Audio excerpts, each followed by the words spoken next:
நண்பர்களுக்கு வணக்கம். இந்த வீடியோ பதிவில் நம்ம பார்க்க இருக்கிறது north face house. North face ஹவுஸுடைய அட்வான்டேஜ், டிஸ்அட்வான்டேஜ், அதோடைய சௌகரியங்கள், அசௌகரியங்கள் என்னென்னவெல்லாம் இருக்குது அப்படிங்கிறத என்னுடைய ஆங்கிளில் நான் பார்த்து சொல்கிறேன். ஒவ்வொருத்தருக்கு ஒரு ஆங்கிள் இருக்கும் இல்லையா? இது என்னுடைய ஆங்கிளில் நான் சொல்கிறேன். என்னுடைய அனுபவத்தில் நான் பார்த்த அளவுக்கு என்னென்னவெல்லாம் வருதுங்கிறத சொன்னால் அது ஒரு யூஸ்ஃபுல்லாக இருக்கும் இல்லையா? ஒவ்வொருத்தருக்கும் ஒரு ஐடியா இருக்கும். அந்த மாதிரி என்னுடைய ஐடியாவை நான் சொல்கிறேன். ரைட். இப்போ மோஸ்ட் வாண்டட்னா மிகவும் தேவைப்படக்கூடியது அப்படின்னு பார்க்கும்போது இட அமைப்பில் வந்துட்டு சொல்கிறது பார்த்து அப்படின்னு சொன்னால், வடக்கு பார்த்த இடமாக இருந்தது அப்படின்னா, ஒரு ரியல் எஸ்டேட்காரங்க பிரிக்கிறாங்க அப்படின்னா வடக்கு பார்த்த இடத்த தனியாக ஃபஸ்ட்டு ஒதுக்கி வைப்பாங்க. தனியாக ரிசர்வை வச்சுட்டு அதுக்கு ரேட்டு எவ்வளோன்னு தனியாக ஃபிக்ஸ் பண்ணுவாங்க. ஏன்னா வடக்கு பார்த்த இடத்துக்கும் வீட்டுக்கும் வேல்யூங்கிறது ரொம்ப ரொம்ப அதிகம். அதனால் வடக்கு பார்த்த இடம் அப்படின்னு சொல்லும்போதும் வீடுங்கும் போதும் பார்த்து அப்படின்னுச்சுன்னா, ஏன் அந்த அளவுக்கு அதுக்கு முக்கியத்துவம் இருக்குது? ரேட் அதிகம். நீங்கள் ஒரு வீடு சேல்ஸ் ஆகுது அப்படின்னுச்சுன்னா கூட வடக்கு பார்த்த வீடா அப்படின்னா உடனே சேல்ஸ் ஆகிரும். இந்த ரேட்டுனால ஏதாவது அவங்க சொல்லக்கூடிய அமௌண்ட்டுனால, பணத்தினால ஏதாவது டிஃப்ரெண்ட் ஆகலாமே தவிர, வடக்கு பார்த்த இடம் வீடு அப்படிங்கிறது உடனடியாக சேல்ஸ் ஆகக்கூடிய ஒரு முக்கியமான ஒரு, அதாவது என்ன இடத்தை பற்றி வீட்டை பற்றி பார்க்கும்போது ஃபஸ்ட்டில் நிற்கிறது வடக்கு பார்த்த வீடு, இடம். இப்போ அதை பற்றி நம்ம பார்ப்போம். நார்த் ஃபேஸ் ஹவுஸ் இதில் இருக்கிற அமைப்பை ஜெனரலாக சொல்லிடுறேன். என்ன சொல்கிறது? வலதுகை பக்கம் மேற்கு, இடதுகை பக்கம் கிழக்கு, அக்னிமூலை. கிழக்கில் இருந்து நேர் மேல் அக்னிமூலை, அதாவது தென்கிழக்கு அக்னிமூலை, தென்மேற்கு குபேர மூலை. அப்புறம் இது வடக்கு, இது மேற்கு. வடமேற்கு வாயு மூலை. வடகிழக்கு, கிழக்கும் வடக்கும் சேர்ந்து வடகிழக்கு வந்துட்டு ஜலமூலை. ஏறக்குறைய உங்களுக்கு எல்லாம் தெரிஞ்ச விஷயந்தான். ஜலமூலைங்கிறது தண்ணி தொட்டி, தரையில் வரக்கூடிய தண்ணி தொட்டி. மேலே டாப்பில் வரக்கூடிய தண்ணி தொட்டி மாஸ்டர் பெட்ரூமுக்கு வந்துடும். தரையில் வரக்கூடிய கிரவுண்ட் லெவல் வாட்டர் டேங்க் வந்துட்டு ஜலமூலை இங்கே வந்துடுது. அக்னிமூலை பார்த்து அப்படின்னு சொன்னால் அது நமக்கு தெரிஞ்ச விஷயந்தான். அது கிச்சன் வரக்கூடிய இடத்துக்கு அக்னிமூலைன்னு சொல்லுவோம். அப்புறம் வந்துட்டு மாஸ்டர் பெட்ரூம், குபேர மூலைங்கிறது வந்துட்டு மாஸ்டர் பெட்ரூம் மெயினாக வரக்கூடிய இடம். பாத்ரூம் இப்படி காட்டியிருக்கிற இந்த மாஸ்டர் பெட்ரூமுக்கு சேர்ந்த மாதிரி இந்த இடத்துல அட்டாச்சு பாத்ரூம் இங்கே காட்டலாம். இது வந்துட்டு வாயு மூலை. வாயு மூலையிலையும் பெட்ரூம் போடலாம். பெட்ரூம் போட்டு அதுக்கு வரக்கூடிய பாத்ரூமையும் இங்கே காட்டலாம். வாயு மூலையில் பெட்ரூம் வரலாமா அப்படின்னா தாராளமாக கொடுக்கலாம். கொடுக்காமலாம் ஒன்றும் கிடையாது. அது என்ன சொல்லுவாங்க அப்படின்னுச்சுன்னா, அங்கு வந்து தங்கி இருக்கக்கூடாது, அங்கு வந்து கிளம்பிடணும். அப்போ வந்து கிளம்புறது யார்? சொந்தக்காரங்க இல்லையா? கெஸ்ட். அவங்க தான் வந்து தங்கி இருந்து கிளம்புறது. அப்போது என்ன அப்படின்னுச்சுன்னா, அந்த வாயு மூலையில் பார்த்து அப்படின்னுச்சுன்னா நிரந்தரமாக இருக்கக்கூடாது. நிரந்தரமாக இருக்கிறது மாஸ்டர் பெட்ரூம். வாயு மூலையில் இருந்து கிளம்பிடும். அப்போ அந்த பெட்ரூமுக்கு பார்த்தீங்கன்னா ஒரு பாத்ரூம் கட்டியிருக்கிறேன். மாஸ்டர் பெட்ரூமுக்கு ஒரு பாத்ரூம். இந்த ஏரியாவில் ஹெவி லோடு கொடுக்கலாம். பெட்ரூமு, பாத்ரூமு கொடுக்கலாம். வேறு என்ன வருதுனால ஹெவியாக இருக்கக்கூடியதை கொடுக்கலாம். மெயின் டோர் வந்துட்டு வடக்கே இங்கே சென்டரில் காட்டிட்டேன். ஹாலில் வந்துட்டு சென்டரில் காட்டிட்டேன். பூஜா ரூம் இங்கே ஒரு போர்ஷனாக தடுத்து இங்கே காட்டியிருக்கிறேன். பேக் சைடு டோர் தெற்கு பக்கம் பின்னால் காட்டிட்டேன். பேக் சைடு டோர் இங்கே காட்டலாம். அது மேக்ஸிமம் காட்டிக்கிறது ரொம்பவே நல்லது. பின்னால் இருக்கக்கூடிய இடத்த நம்ம உபயோகம் பண்ண நல்லாயிருக்கும். கிச்சன் இங்கே இருக்கு இல்லையா? அதோடைய பொருட்களை எல்லாம் எடுத்து வைக்கிறதுக்கோ மற்றதுக்கோ துவைக்கிற கல்லுக்கோ மற்றதுக்கோ பேக் சைடு டோர் இங்கே யூஸ்ஃபுல்லாக இருக்கும். மாஸ்டர் பெட்ரூமில் பார்த்தீங்கன்னா இந்த பக்கம் பார்த்ததுனால ஒரு கிச்சன் காட்டலாம். நான் சும்மா இப்படி காட்டியிருக்கிறேன். இந்த பக்கம் பார்த்தாலும் கிச்சன்னா இந்த பக்கம் பார்த்தாலும் ஒரு பாத்ரூம் காட்டலாம். கிச்சன் இங்கே இருக்குது, பாத்ரூம் இங்கே வந்துட்டு மாஸ்டர் பெட்ரூமுக்கு, ஏன்னா தெற்கு பக்கம் தானே, இங்கேயும் பார்த்தீங்கனாலும் ஒரு பாத்ரூமை காட்டலாம். பாத்ரூம் இங்கேயும் வரலாம், இங்கேயும் வரலாம். இந்த பாதியோடு முடிஞ்சிடணும். இதில் இருந்து இது வரைக்கும் தான் இந்த ஹெவி லோடு. இதுக்கு இந்த பக்கம் பார்த்தா கிச்சன் ஆயிடுது, இந்த பக்கம் டோரும் வந்துடுது இல்லையா. டைனிங் ஏரியா, பூஜா ரூம் வந்துட்டு ஏறக்குறைய கிராஸ் பண்ணிச்சுன்னா சென்டரில் வர மாதிரி பூஜா ரூம் வந்துடுது. ஓவர். அப்போ இதில் வரக்கூடிய என்ன ப்ளஸ் மைனஸ் என்னென்ன அப்படிங்கிறத பார்க்க போனால், மாஸ்டர் பெட்ரூம் வந்துட்டு வீட்டுக்கு முன்பக்கம் கிடையாது. வீட்டுக்கு முன்பக்கம் வரக்கூடிய மாஸ்டர் பெட்ரூமில் பார்க்கும்போது இது வந்துட்டு விருந்தினர் தங்கும் அறை தானே வரும் பெட்ரூம். இந்த பெட்ரூம் வாயுமூலை பெட்ரூம் வந்துட்டு விருந்தினர் தங்கும் அறை. அவங்க வந்துட்டு 2 நாள் இருப்பாங்க, 3 நாள் இருப்பாங்க, மீறி போனால் 1 மாதம் இருப்பாங்க, கிளம்பி வருவாங்க. அது கணக்கில் சேராது. மாஸ்டர் பெட்ரூம் தான் கணக்கில் சேரும். மாஸ்டர் பெட்ரூம் வந்துட்டு இருக்கிறதுல கடைசிக்கு குபேரமலைக்கு லாஸ்ட்டில் போயிடுது. எப்போவுமே பின்னால் இருந்தது அப்படின்னுச்சுன்னா கொஞ்சம் காமாக இருக்கும்.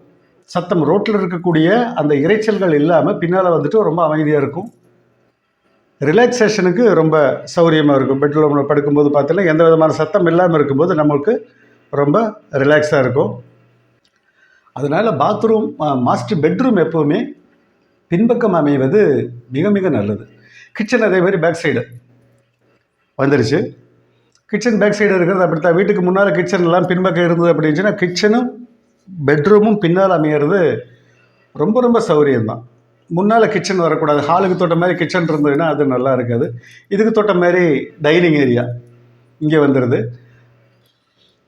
ஹால் வந்துட்டு முன்னால் இங்கே சென்டரில் மெயின் டோர் வரும், இங்கே சைடில் வரும். அது எப்படியோ அவங்க சௌரியத்துக்கு பண்ணுறாங்க. முதலையும் சொல்லியிருக்கிறேன், 9ஆக பிரித்து போட்டு 1 2 3 4 5 6 3 to 6 வரணும். இது அதாவது ஒரு என்ன சொல்கிறது, நவகிரகங்களை நம்ம இதில் கணக்கில் வச்சுட்டு தான் இந்த இடத்தையே நம்ம டிவைட் பண்ணி பிரிக்கிறது அப்படிம்பாங்க. இப்படி ஈஸியாக நீங்கள் கணக்கு வச்சுக்கிற நவகிரகத்தை ஒன்றா பேர் யோசனை பண்ணாமல் ஈஸியாக கணக்கு வச்சுக்கிறதுனா என்ன சொல்லலாம், ஞாயிறு திங்கள் செவ்வாய் புதன் வியாழன் வெள்ளி, வாரத்தில் 7 நாட்கள். இந்த 7 நாட்கள் வந்துட்டு 7 கிரகங்கள் தான். அது போக 8 9 என்ன, ராகு கேது. அப்போ ஞாயிறு திங்கள் செவ்வாய் 3மே இங்கிருந்து 9ஆக பிரித்து அப்படின்னுச்சுன்னா இங்கிருந்து 3 பங்கு போயிடும். ஞாயிறு திங்கள் செவ்வாய். புதன் வியாழன் வெள்ளி. வெள்ளி வந்துட்டு சுக்கிரன் அப்படிம்பாங்க. அப்போ புதன் வந்துட்டு, வியாழன் வந்துட்டு குரு. அப்போ புதன் வியாழன் சுக்கிரன் இப்படி 3 வர்றதுல தான் நம்ம வந்துட்டு இந்த மெயின் டோர் வைக்கிறது மிக மிக சிறந்தது அப்படின்னு. அப்போ இது ஏறக்குறைய மிடிலுக்கு கொஞ்சம் இந்த பக்கம் தாழ்ந்த மாதிரி வந்துடும். அப்புறம் இதுக்கு இந்த பக்கம் என்ன போகுது அப்படின்னுச்சுன்னா வெள்ளி ஆயிடுது இல்லையா. சனி, அடுத்து வரக்கூடிய சனி ராகு கேது, இந்த 3மே கொஞ்சம் வில்லங்கம் முடிச்சவங்க. சனி ராகு கேது எப்போவுமே கொஞ்சம் வில்லங்கம் முடிச்சவங்க. இவங்ககிட்ட நல்லதை எதிர்பார்க்க முடியாது, கெட்டதை எதிர்பார்க்க, எப்போ எது பண்ணுவாங்கன்னு தெரியாத அளவுக்கு ரேஞ்சில் போயிட்டுருப்பாங்க. ஆனால் இந்த 3லையும் பார்த்தீங்கன்னா நற்செயல்கள் அதிகமாக இருக்கக்கூடிய பகுதி அப்படின்னு பிரித்து வச்சுருக்கிறதுனால இங்கே மெயின் டோர் வைக்கிறது மிக நல்லது அப்படிம்பாங்க. ரைட்டு, இதாச்சு. அப்போ இது வந்துட்டு இதாயிருச்சு நம்ம இல்லையா, நம்ம வாயு மூலை. இப்போ வீட்டுக்கு பின்பக்கம் இந்த குபேர மூலை. இந்த குபேர மூலை வரும்போது மாஸ்டர் பெட்ரூம் இந்த இடத்துல வந்துடுது. இங்கே வரும்போது பாத்ரூம் வந்துட்டு இந்த பக்கம் சைடு வரும், இந்த பக்கம் சைடு வரும். அப்போ இந்த பாத்ரூமுடைய பைப்லைன் எல்லாத்தையும் வெளியே எடுக்கக்கூடிய அமைப்புகள் எப்படி அப்படின்னு நம்ம பார்க்குறோம். அப்படின்னா இப்போ இந்த இடத்துல ஒரு பாத்ரூம் வருதுன்னு ஒரு இமேஜினேஷனுக்கு வச்சுக்குவோம். இந்த டோருக்கு பக்கத்தில் மாஸ்டர் பெட்ரூமுக்கு இந்த பக்கம் ஒரு காமன் பாத்ரூம் இப்படி வருது அப்படிங்கக்கூடிய கணக்கில் வச்சுட்டோன்னா கூட இதோடைய வேஸ்ட் வாட்டர் லைன் எங்கே வரும், toilet line waste water line back side போகும். அப்போ இந்த 2 பேக் சைடு போகும்போது இதை வந்துட்டு இப்படி திருப்பி இப்படி எடுக்கலாமா அல்லது இப்படி திருப்பி இப்படி எடுக்கலாமா அப்படின்னா குபேர மூலையை டச் பண்ணக்கூடாது அப்படின்னு ஒரு சம்பிரதாயம் இருக்குது. அப்போ குபேர மூலையை டச் பண்ணாமல் எடுக்கிறதுக்கு நமக்கு இது ரொம்பவே சௌரியமாக இருக்குது. ஏன்னா அடுத்து கிச்சன் வருது, கிச்சனுடைய வேஸ்ட் வாட்டர், கிச்சன் சிங்க் இங்கே வரும், இதோடைய வேஸ்ட் வாட்டர் வரும். கிச்சனில் ரூம் கழுவிடக்கூடிய தண்ணி, அப்புறம் மற்றது வெளிப்பக்கம் இருக்கக்கூடிய வாஷிங் மிஷின், துவைக்கிறகல்ல அது இதுன்னு எல்லாமே வருது இல்லையா. இப்போ இந்த வேஸ்ட் வாட்டர் எல்லாமே சரௌண்டிங் ஏரியாவில் வரக்கூடிய வேஸ்ட் வாட்டர் இந்த மாஸ்டர் பெட்ரூமில் இந்த இடத்துல இருக்கக்கூடிய பாத்ரூமில் இருக்கக்கூடிய வேஸ்ட் வாட்டர் எல்லாத்தையும் இந்த இடத்துல கொண்டு போய் இங்கேருந்து இப்படியே கொண்டு வந்து ஃப்ரண்ட்டில் கொண்டு வந்து ஜலமூலையில் இந்த இடத்துல நம்ம பார்த்தோம் அப்படின்னுச்சுன்னா வேஸ்ட் வாட்டர் லைன் இங்கே விடலாம், டாய்லெட் லைன் இங்கே விட முடியாது இல்லையா. மெயின் ரோட்டில் கார்பரேஷன் லைன் இருந்தால் விடலாம். கார்பரேஷன் லைன் இல்லாத பட்சத்தில் இங்கே கொண்டு வந்துட்டு இங்கேருந்து இங்கே கிராஸ் பண்ணி ஃப்ரண்ட்டில் கிராஸ் பண்ணி வாயு மூலை கொண்டு வரணும். குபேர மூலையை தொடாமல் அப்படி லைன் வந்துடும். எந்த விதமான ஒரு பிரச்சனையும் இருக்காது. இங்கேருந்து இப்படி கொண்டு வந்து இப்படி திருப்புறதுல எந்த விதமான டிஸ்டர்பன்ஸும் கிடையாது. இங்கே இருக்கிற பாத்ரூம்கெல்லாம் பார்த்தது அப்படிச்சுன்னா இதை இங்கிருந்து அழகாக இப்படியே கொண்டு வந்து இதில் ஜாயின் பண்ணிக்கலாம். அப்போ இது இந்த லைன் இப்படி வந்துடும், இந்த லைன் இப்படி வந்துடும். ஓவர், முடிஞ்சு போச்சு. அப்போ இந்த பைப் லைனுக்கு எந்த விதமான ஒரு தடங்கல்களும் கிடையாது. அதாவது வந்துட்டு குபேர மூலையை தொட்டு வரும் அப்படி இப்படிங்கக்கூடிய எந்த விதமான பிரச்சனையும் இல்லாமல் அந்த இடத்த நம்ம தொடவே வேண்டாம். இங்கேருந்து இப்படி போயிடும் லைனு. மாஸ்டர் பெட்ரூமில் அந்த இங்கேருந்து இந்த பக்கமாக வந்துடும். ஓவர், முடிஞ்சது. இங்கே என்ன பாத்ரூம் இருந்தாலும் மாடியிலிருந்து வரக்கூடியது இதேமாரி தானே வரும். இந்த பாத்ரூமுக்கு நேர் மேலே வரும். சப்போஸ் முன்னால் வரலாம், சப்போஸ் இந்த பக்கம் வரலாம். எப்படி வந்தாலும் இந்த பக்கம் வர்றது நம்ம மாடியிலிருந்து வர்றது இப்படி எடுத்து விட்றோம், இப்படி எடுத்து விட்றோம். வேலை முடிஞ்சு போச்சு. இப்போ மேற்கு பக்கம் பார்த்தீங்கன்னா இந்த ஹெவி லோடுக்கு இப்போ இது ஓவர் ஆயிடுச்சு. இப்போ வாயு மூலையில் செப்டி டேங்க் பார்த்தீங்கன்னா ஃப்ரண்ட்டில் காம்பவுண்ட் கேட்டுக்கு தொட்ட மாதிரியே வாயு மூலை அமைஞ்சிருது. இந்த அமைப்புகளெல்லாம் இருக்கிறதுனால தான் இந்த இடமும் வீடும் பார்த்தீங்கன்னா உடனடியாக பார்த்தது அப்படின்னுச்சுன்னா எல்லாத்துக்கும் விருப்பப்படக்கூடிய ஒரு விஷயமா இருக்கிறது இந்த இடமும் வீடும் தான். இப்போ வாயு மூலை வந்துட்டு முன்னால் வரும்போது என்ன, செப்டி டேங்க் இங்கே வந்துடும். அதாவது கழிவு, டாய்லெட் லைனு, வெஸ்ட் வாட்டர் லைனுடைய கழிவு பார்த்தீங்கன்னா இங்கே வந்துடுது. மூலையை தொட மாட்டோம். இங்கேருந்து கொஞ்சம் தள்ளி, கொஞ்சம் அந்த பக்கம் சைடு, இந்த பெட்ரூமுக்கு நேர் பேக் சைடு வர மாதிரி கணக்கு வச்சுக்குவோம். இந்த சைடில் தள்ளி இப்படி போடலாம், அல்லது இங்கிருந்து தள்ளி இந்த பக்கம் போடலாம்.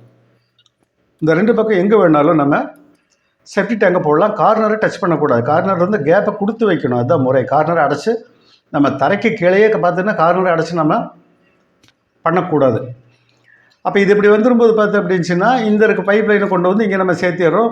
வாயு மூலையில் இந்த செப்டி டேங்க் இங்கே வந்துடுது அப்படின்னுச்சுன்னா இங்கிருந்து நம்ம நாளைக்கு யூஜிடி லைன் வெளியே வரும்பொழுது இங்கிருந்து ஈஸியாக நம்ம வெளியே அந்த லைனில் நம்ம கனெக்ஷன் கொடுத்துக்கலாம். யூஜிடியில் இது வேறு எங்கேயாவது பின்பக்கம் எங்கேயாவது வந்தது அப்படின்னுச்சுன்னா அங்கேருந்து உடச்சி தள்ளி தோண்டி எல்லாம் கொண்டு வந்துட்டுருக்கணும். கரெக்டாக காம்பவுண்டு ஒட்டன மாதிரி வாயு மூலை வந்துடுது. அப்போ இது ரொம்பவே பார்த்தீங்கன்னா ஒரு அனுகூலமான ஒரு ரொம்ப சௌகரியமான ஒரு விஷயம். காம்பவுண்டை ஒட்டி வாயு மூலை அமைஞ்சு கிடைக்கிறது ரொம்ப சௌகரியமான ஒரு விஷயம்.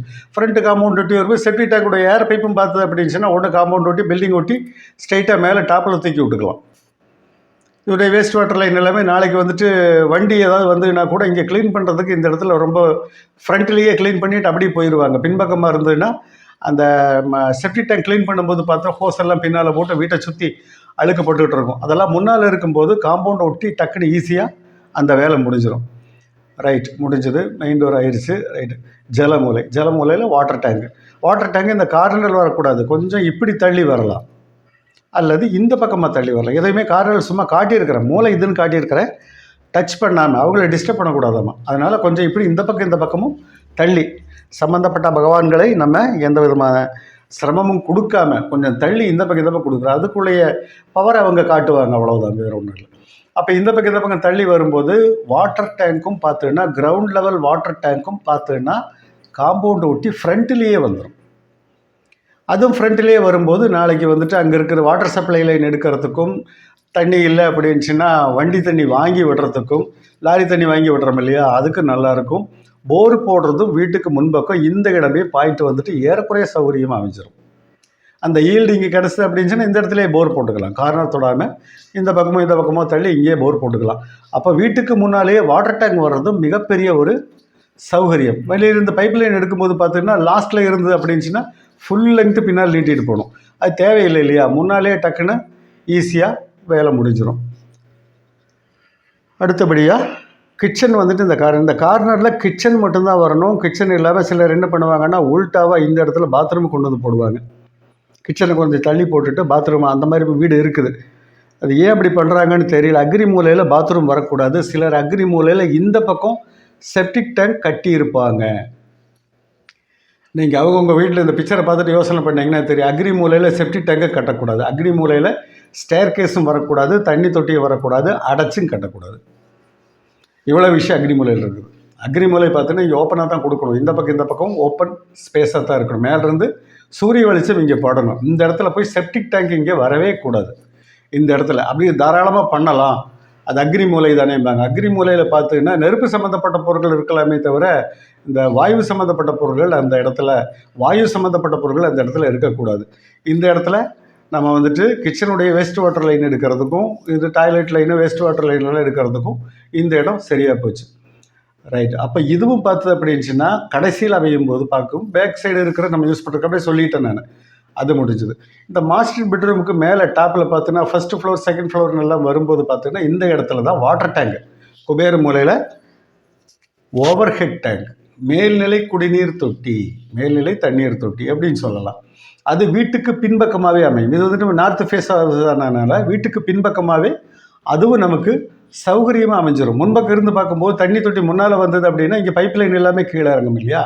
இது அப்படியே பின்னால் போயிருக்கும்போது ஒன்றுமே தெரியாது. ரொம்ப அமைப்பாக கரெக்டாக அழகாக அமைஞ்சு கிடச்சிடும். தண்ணி தொட்டி வந்துடும். அங்கேருந்து வெர்டிக்கல் லைன் ஸ்ட்ரெயிட்டாக கீழே இறக்கிட்டு நம்ம வீட்டை சுற்றி நமக்கு லைன் எடுக்கிறதுக்கு மிக மிக சௌகரியமாக அமைஞ்சிடும். ஃபஸ்ட்டு ஃப்ளோருக்கும் பார்த்து அப்படின்னா அங்கேயும் பார்த்தீங்கன்னா ஒன்று வெளிப்பக்கம் எடுக்கலாம், இல்லை அப்படி ஃபஸ்ட் ஃப்ளோரோ செகண்ட் ஃப்ளோரோ வெளியே எடுக்கலாம், இல்லைன்னா உள்ள கைப்பிடி சுற்றுல உள்ளே எடுக்கலாம். மேக்ஸிமம் உள்ளே எடுக்காமல் வெளியே எடுக்கிறது பார்த்து அப்படின்னா ஏர்லாக் வந்துட்டு கம்மியாக இருக்கும், ப்ரெஷர் நல்லா கிடைக்கும். வெர்டிக்கல் லைனில் கொஞ்சம் ஃப்ளோ நல்லாயிருக்கும். வெர்டிக்கல் லைன் ஸ்ட்ரைட்டாக டேங்கில் இருந்து இறங்குறது ஃப்ளோ கொஞ்சம் மிக மிக நன்றாக இருக்கும். இந்த பக்கம் எடுக்கலாம் பைப் லைனு, இல்லைன்னா இந்த பக்கம் எடுக்கலாம். ரெண்டு பக்கம் எங்கே எடுத்தாலும் அது பிரச்சனை இல்லை. இந்த பைப் லைன் இங்கே வாட்டர் சப்ளை லைனோ பம்பிங் லைனோ இங்கே கிராஸ் பண்ணி வரதில் எந்த விதமான பிரச்சனையும் இல்லை. அழுக்கு சம்மந்தப்பட்ட பொருட்கள், toilet line waste water line சம்மந்தப்பட்ட பொருட்கள் இந்த இடத்துல கிராஸ் பண்ணி வரக்கூடாது அப்படிங்கிறது தான் மெயினாக அதோடைய விஷயம். இந்த இடத்துல வந்துட்டு சேம்பர் வேறு எதுவுமே வரக்கூடாது. டாய்லெட் சேம்பர் பைப்பை தானே கீழே போடுறோம், அதனால என்ன அப்படின்னா எதையுமே இந்த இடத்துல பண்ணக்கூடாது. அப்போ எல்லாமே இது வந்துட்டு பின்பக்கம் தண்ணீர் தொட்டி அமைஞ்சிருது, பின்பக்கம் மாஸ்டர் பெட்ரூம் அமைஞ்சிருது, பின்பக்கமே கிச்சன் அமைஞ்சிருது, டைனிங் ஏரியா இந்த பக்கம் வந்துடுது, பாத்ரூம் வந்துட்டு மேற்கு பக்கம் அமைஞ்சிருது. மேற்கு அவங்க டாய்லெட் லைன் எல்லாம் எடுத்து போடுறதுக்கு வாயு மூலை கரெக்டாக இருக்குது. ரைட்.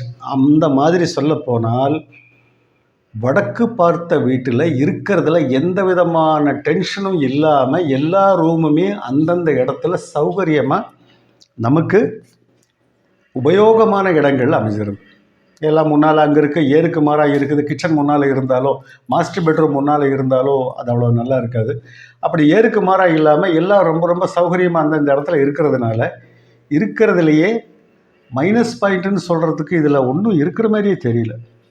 ப்ளஸ் அண்ட் மைனஸ்ன்னு சொல்லலாம், அட்வான்டேஜ் டிஸ்அட்வான்டேஜ் அப்படின்னு சொல்லிக்கிறமே தவிர இந்த நார்த் ஃபேஸ் ஹவுஸில் டிஸ்அட்வான்டேஜ் கிடையவே கிடையாது. ஒன்லி அட்வான்டேஜ் மட்டும்தான்.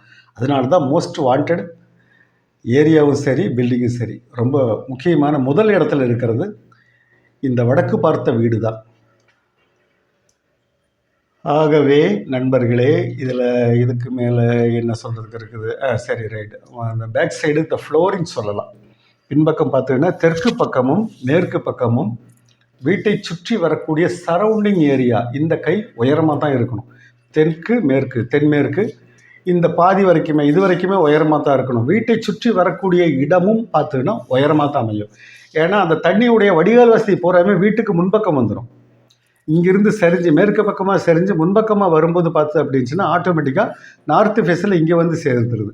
இங்கிருந்து இந்த பக்கமாக சரிஞ்சு இப்படியே வரும்போது பார்த்தீங்கன்னா ஜலமூலைக்கு அழகாக வந்து சேர்ந்துருது. இது ரெண்டுமே பார்த்தீங்கன்னா ஒத்து வரக்கூடிய ஒரு அமைப்பில் தான் வந்து சேருது. அதனால பார்த்து அப்படின்னுச்சுன்னா மழை நீர் மேலேருந்து இறக்கக்கூடிய லைன் இறக்கிறதா இருந்தாலும் இந்த கிழக்கு பக்கம் இறக்கலாம், மேற்கு பக்கம் இறக்கக்கூடாதும்பாங்க. மேற்கு பக்கம் இறக்காமல் தெற்கு பக்கம் இறக்கக்கூடாது. அது என்ன காரணத்துக்காக சொல்கிறாங்க அப்படின்னுச்சுன்னா இப்போ வந்துட்டு இப்படி சொல்லுவோம், மாஸ்டர் பெட்ரூமில் பார்த்தோன்னா இந்த இடத்துல ஜன்னல் ஓரத்தில் வைக்கக்கூடாது, கதவு வைக்கக்கூடாதும்பாங்க. இன்னும் ஒரே ஒரு காரணம் என்ன சொல்லுவாங்க அப்படின்னுச்சுன்னா பண விரயம் அப்படின்னு சொல்லுவாங்க. இப்போ பண விரயம் இப்போ இந்த இடத்துல கதவு வரும்போது இருக்கக்கூடாதுன்னா மழை நீர் வடிகால் வசதி இந்த பக்கம் மேலேருந்து பைப் லைன் இருக்கிறதுக்கு ஸ்லோப்பு இந்த இடத்துல சரிவாக வரக்கூடாது, அதுவும் பட விரயம் அப்படிங்கிற அர்த்தத்தில் தான் இந்த இடத்துல எல்லாமே வடிகால் வசதியை கொடுக்காதீங்க, இதை வந்துட்டு அனுகூலமாக கிழக்கு பக்கமாக கொடுங்க, மேற்கு பக்கம் கூட கொடுக்க வேண்டாம் அப்படிங்கிறாங்க. தெற்கு மேற்கும் பார்த்தீங்கன்னா மழை நீர் பைப் லைன் இறக்க வேண்டாம் அப்படின்னு. இது நார்த்து ஃபேஸில் இறக்கல அப்படின்னா வீட்டுக்கு முன்பக்கம் ஆயிரத்தில் எலிவேஷன் கெட்டு போயிடும். அதனால் இங்கே வாய்ப்பு கம்மி. இந்த பெட்ரூமே பார்த்தீங்கன்னா நாளைக்கு மாடியில் கட்டும்போது ஃப்ரண்ட்டில் வென்டிலேட்டர் இங்கே காட்டக்கூடாது, வென்டிலேட்டர் இங்கே தான் காட்டணும், பைப் லைன் சைடில் இறங்கணும். அப்போ தான் ஃப்ரண்ட்டில் எலிவேஷனுக்கு ரொம்ப சௌகரியமாக இருக்கும். அப்போ இந்த பைப் லைனை பொறுத்த வரைக்கும் பார்த்து அப்படின்னுச்சுன்னா ரொம்ப ரொம்ப கன்வீனியண்ட்டாக இருக்குது. மேலேருந்து இறங்குற பைப் லைனுக்கும் வாட்டர் சப்ளை லைனுக்கும் சரி வேஸ்ட் வாட்டர் லைனுக்கும் சரி எல்லாத்துக்குமே பார்த்து அப்படின்னுச்சுன்னா மிக மிக அனுகூலமான ஒரு அமைப்பில் இருக்குது இந்த இதில் இனி மேற்கொண்டு என்ன சொல்லலாம்? ஒரே ஒரு பாயிண்ட்டு சொல்லிவிட்டு இதை ஃபைல் க்ளோஸ் பண்ணிடலாம். என்ன பாயிண்ட் அப்படின்னா, இப்போ பார்க்கும்போது இந்த இடத்துல ஸ்டேர்கேஸ் எங்கே வரணும் அப்படிங்கிறது இது ஒரு ஒரு இம்பார்ட்டண்ட்டான ஒரு விஷயமாக தான் இதில் வருது. முக்கியமான ஒரு விஷயம். ஸ்டேர்கேஸ் சரியாக பார்த்தீங்கன்னா குபேர முறையில் வர்றது நல்லது. ஆனால் இதில் பார்த்து அப்படின்னா, நாளைக்கு மாடி கட்டுறோம், மாடி உபயோகம் பண்ணுறோம் அப்படின்னுச்சுன்னா, குபேர முறையில் வந்து அப்படின்னா வீட்டுக்கு பின்பக்கமாக போயிடுது இல்லையா? மாடிப்படி லோடு இங்கே கொடுக்கலாம், அதெல்லாம் கரெக்டு தான். பின்பக்கமாக போயிடுது. அதனால் இங்கே சௌகரியம் பார்த்தீங்கன்னா வீட்டுக்கு முன்பக்கமாக எடுக்கிறது. பின்பக்கம் எடுக்கிறதுல நிறைய விஷயம் இந்த ஸ்டேர்கேஸில் சொல்கிறதுக்கு இருக்குது. அதாவது முன்பக்கம் ஏன் எடுக்கிறோம் அப்படிங்கிறதுக்கு நிறைய விஷயம் சொல்கிறதுக்கு. சிலர் வீடுகளெல்லாம் பார்த்து அப்படின்னுச்சுன்னா வீட்டுக்கு சைடில் இல்லைன்னா பின்னாலையெல்லாம் கொடுப்பாங்க. அதெல்லாம் கொடுக்காம மேக்ஸிமம் முன்பக்கம் அந்த ஹெவி லோடு எங்கே கொடுக்கணுமோ அந்த இடத்த பார்த்துக்கிடுங்க. மாடியில் இருந்து எந்த பொருட்களை கீழே இறக்குறதா இருந்தாலும் மேலே ஏற்றுறதா இருந்தாலும் ஃப்ரண்ட்டில் ஸ்டேர்கேஸ் இருக்கிறது மிக மிக நல்லது. எலிவேஷன் லுக்குக்கும் வீட்டுக்கு முன்னால் அது ஒரு அழகை கூட்டும்படியாக அந்த மாடிப்படி அமைய பெற்றிருக்கும். அதனால் பார்த்தீங்கன்னா ஃப்ரண்ட்டில் ஸ்டேர்கேஸ் வர்றது மிக நல்லது. அது வாயு மூலை அடைச்சி கட்டாமல் இந்த பில்டிங்கோட ஓரத்துலேருந்து இந்த மாதிரி சேர்ந்த மாதிரியே ஸ்கொயர் டைப்பில் எடுத்து இங்கே மாடியில் பார்த்தீங்கன்னா இந்த பக்கம் ஒரு நடக்கிற பேசேஜ் ஒன்று வச்சுட்டு அதில் லேண்டில் நடந்து வந்து மெயின் டோரில் உள்ளே ஏறுற மாதிரி தான் இதுக்கு ஸ்டேர்கேஸ் இங்கே தான் வரணும். இந்த இடத்துல வர்றது மிக மிக நல்லது. இங்கே வந்துட்டு நார்த்து ஃபேஸுடைய செவத்தில் லோடு கொடுத்து ஸ்டேர்கேஸு ஏற்றக்கூடாது. இதுக்கு இது கேப் இருக்கணும். வாயு மூலையும் அடைச்சி கொடுக்கக்கூடாது. இந்த பக்கம் சைடு நம்ம கொடுத்தாலும் பார்த்தோம் அப்படின்னா இங்கே மேற்கு பக்கத்தில் லோடு கொடுக்கலாம்.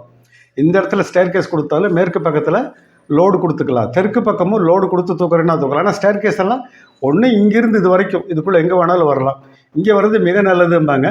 மாடியில் பார்த்தீங்கன்னா மேற்கு வாயு மூலையில் பார்த்தீங்கன்னா இங்கே ஓப்பன் கொடுக்கறதும் நல்லது அப்படிங்கிறது தான் வரும். ஸ்டேர்கேஸு இந்த இடத்துல கொடுக்கறது மிக மிக நல்லது. இங்கே ஸ்கொயர் டைப்பில் போட்டுட்டு அங்கேருந்து வளைஞ்சு ஏற மாதிரி பண்ணிவிட்டு மேலே இங்கே வந்துட்டு நடந்து வர மாதிரி இந்த இடத்துல வருது. 3 அடி 4 அடியில் லேண்ட் கொடுத்துட்டு இங்கே ஃப்ரண்ட்டில் கொண்டு வர்றது மாடி உபயோகம் பண்ணுறவங்களுக்கு நல்லாயிருக்கும். ரெண்ட் ஹவுஸ் விட்டுறவங்களுக்கு நல்லாயிருக்கும். பொருட்கள் ஏற்றி இறக்குவதற்கு சௌகரியமாக இருக்கும். எலிவேஷன் இருக்கும், நல்லாயிருக்கும். சொன்னதையே சொல்லிகிட்டு இருக்கிறேன். கிழக்கு பகுதியில் பார்த்து அப்படின்னா மாடிப்படி வரவே கூடாது. மிக மிக தவறு. ரொம்ப நல்லா புரிஞ்சுக்குங்க. அது ரொம்ப ரொம்ப காரணமாக தான் சொல்கிறேன். அது ரொம்ப பயங்கரமான தீய விளைவுகளை உண்டு பண்ணும். கிழக்கு பக்கம் மாடிப்படி வரக்கூடாது. ஜலமூலையிலையும் மாடிப்படி வரக்கூடாது. அக்னி மூலையிலையும் மாடிப்படி வரக்கூடாது. வரக்கூடிய 2 இடம் பார்த்தோன்னா குபேர மூலையில் கரெக்டாக அடைச்சே மாடிப்படியை கொண்டு வந்துடலாம். இந்த இடத்துக்கு அது செட் ஆகாதுங்கிறனால வாயு மூலை அடைக்கக்கூடாது. இதுக்கு இந்த பக்கம் தள்ளி இந்த பக்கமாக ஸ்டேர்கேஸ் கொடுக்கலாம். இல்லை எங்களுக்கு இதான் பிடிச்சதுன்னா இந்த பக்கமாக அடைச்சி நம்ம ஸ்டேர்கேஸை கொடுத்துக்கலாம். இப்படி கொடுக்கலாமே தவிர இந்த ஜலமூலை இந்த பக்கமே எங்கேயுமே அடைச்சி கட்டக்கூடாது. காம்பவுண்டுலேயும் கிழக்கு பகுதி காம்பவுண்டுலேயும் லோடு கொடுத்து இந்த பில்டிங்க்கும் இணைச்சி ஸ்டேர்கேஸ் போடுறது மிகப்பெரிய ஆபத்தை உண்டு பண்ணும். அது என்னுடைய அனுபவத்தில் இதெல்லாமே நிறைய கண்கூட பார்த்துருக்குறேன். சம்மந்தப்பட்டவங்க எல்லாம் பார்த்தீங்கன்னா அந்த தொழில் சம்மந்தப்பட்டவங்க நாங்கள் எல்லாம் வீட்டுக்கு போகிறோம் அப்படின்னுச்சுன்னா இந்த வீடு எப்படி இருக்குது அமைப்பு அப்படிங்கிற கண் ஆட்டோமேட்டிக்காக போகும். அவங்ககிட்ட பேச மாட்டேன். அவங்ககிட்ட பேசி அதில் ப்ளஸ் ஆர் மைனஸ் எல்லாம் சொல்லிகிட்டு இருக்க முடியாது. ஆனால் கண் ஆட்டோமேட்டிக்காக ஒவ்வொரு ரூமே அளந்தெடுக்கும். இது எப்படி இருக்குது, அவங்களுடைய லைஃப் ஸ்டைல் எப்படி இருக்குது, அவங்களுடைய வாழ்க்கை முறை எப்படி இருக்குதுங்கிறது ஆட்டோமேட்டிக்காக போகும். ஒரு ஏரியாவில் பார்த்தீங்கன்னா நான் கோயம்புத்தூரில் ஒரு ஏரியாவில் ஒரு ஆள் வந்துட்டு கட்ரோடாக நின்று 2 வீலரில் வந்து கட்ரோடாக நின்று பார்த்து அப்படின்னா அந்த இடத்துல ஒவ்வொரு வீடாக ஃபோட்டோ எடுத்துகிட்டு இருந்தார். அந்த ஏரியாவில் திடீர்னு 2-3 பேர்த்துக்கு சந்தேகம் வந்து அசோசியேஷன் ஒன்றா ஃபோன் பண்ணி என்ன பண்ணாங்க அப்படின்னுச்சுன்னா வந்து சுற்றி அந்த ஆளை ரவுண்ட் பண்ணாங்க. ரவுண்ட் பண்ணிவிட்டு யார் நீ வீடாக போட்டு ஃபோட்டோ எடுத்துக்கிட்டு இருக்கிறியே, என்ன காரணத்துலாண்டு எடுக்கிற, நீ என்ன தீவிரவாதியா, குண்டு வைக்கலான்னு வந்தையா, இல்லை வந்துட்டு அல்கொய்தாவா, இதான் தீவிரவாதியான்னு எல்லாமே பிடிச்சி மிரட்ட ஆரம்பித்தாங்க. கடைசியில் என்னாச்சு அப்படின்னா அந்த ஆள் சொன்னார், நான் வந்துட்டு பிஇ படிச்சிருக்கிறேங்க, சிவில் இன்ஜினியர், ஒவ்வொரு வீடும் டிசைனுக்காக நான் வந்துட்டு ஃபோட்டோ எடுப்பேன், இல்லாமல் நீங்கள் நினைக்கிற மாதிரி தீவிரவாதியெல்லாம் நான் கிடையாதுங்க, நான் ரொம்ப பாவப்பட்ட ஆள், ரொம்ப அப்பாவி அப்படின்னு எல்லாம் இருந்தாலும் சொன்னதுக்கு பின்னால் அவங்க சிரிச்சுட்டு இந்த மாதிரி பண்ணாதப்பா. அப்போ யார்கிட்ட கேட்குறது, வீட்டு காலியார் முன்னால் யாருமே இல்லைன்னு போட்டு ஃபோட்டோ எடுக்கிறாப்புல ஆள். அப்போ சம்மந்தப்பட்ட தொழில்காரங்க அதில் ஆங்கிள் அதில் தான் போகும். வீட்டுக்கு முன்னால் எலிவேஷன் எப்படி இருக்கிறதுக்கு இன்ஜினியருக்கு அது போகுது, எப்படி கட்டியிருக்கிறாங்க அப்படிங்கிறது போகும்.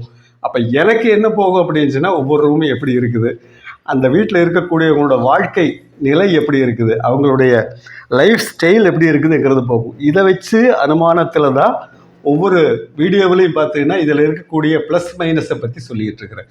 அதனால இது வடக்கு பார்த்த வீடு மிக மிக சௌகரியமாக இருக்கிறது என்றாலும் நம்ம அதில் வந்துட்டு எக்கச்சக்கமாக பிரச்சனைகளை நம்மளே நுழைச்சிக்கக்கூடாது. ஸ்டேர்கேஸ் எங்கே வரணுமோ அதுதான் வரணும், செப்டி டேங்க் எங்கே வரணுமோ அதுதான் வரணும், வாட்டர் டேங்க் எங்கே வரணுமோ அதுதான் வரணும். அக்னி மூலையில் இந்த பக்கம் போய் அடைச்சி கட்டி இது எல்லாமே கச்சராவாக பண்ணி வச்சுக்கிட்டுருக்கூடாது. அப்படி வச்சோம் அப்படின்னு சொன்னால் நல்லா இருக்கிற வீட்டை நம்மளே கெடுத்து குட்டிச்சோறு பண்ணின மாதிரி ஆகி போயிடும். அதனால் இருக்கிறதுலையே அருமையான இட அமைப்பும் வீடும் இருக்கிறது நார்த் ஃபேஸ். மறுபடியும் சொல்கிறேன், இந்த இடத்துல ஸ்டேர்கேஸு போற்றவே வேண்டாம். அது மிக மிக தீய விளைவுகளை உண்டு பண்ணும். ஜல மூலையும் அடைச்சி கட்டாதீங்க, வாயு மூலையும் அடைச்சி கட்டிட வேண்டாம். இதெல்லாம் பெரிய ஆபத்துகளை உண்டு பண்ணும். நல்லது நண்பர்களே, இதையெல்லாம் ஞாபகத்தில் வச்சுட்டு ரூம் கட்டும்போது இது சும்மா நான் வந்துட்டு உங்களுக்கு சொல்லணுமேங்கிறதுக்காக அங்கங்கே எழுதி வச்சுருக்கிறேனே தவிர உங்கள் பிளானில் எப்படி நீங்கள் மாற்றுறதுனால அது உங்களுடைய ஐடியா. வாழ்க பல்லாண்டு அப்படின்னு வேணால் சொல்லலாமே தவிர ஒரு வீடு கட்டிட்டு அதில் வந்துட்டு சங்கடமாக இருக்கக்கூடாது இல்லையா? அவ்வளவுதான். வீடு கட்டும்போது இதெல்லாம் கொஞ்சம் மனசில் வச்சுட்டு அழகாக நல்ல முறையாக நல்ல இன்ஜினியர் வச்சு நல்ல முறையாக கட்டி சந்தோஷமாக இருக்க என்னுடைய வாழ்த்துக்கள். நன்றி. மீண்டும் சந்திப்போம். நன்றி, வணக்கம்.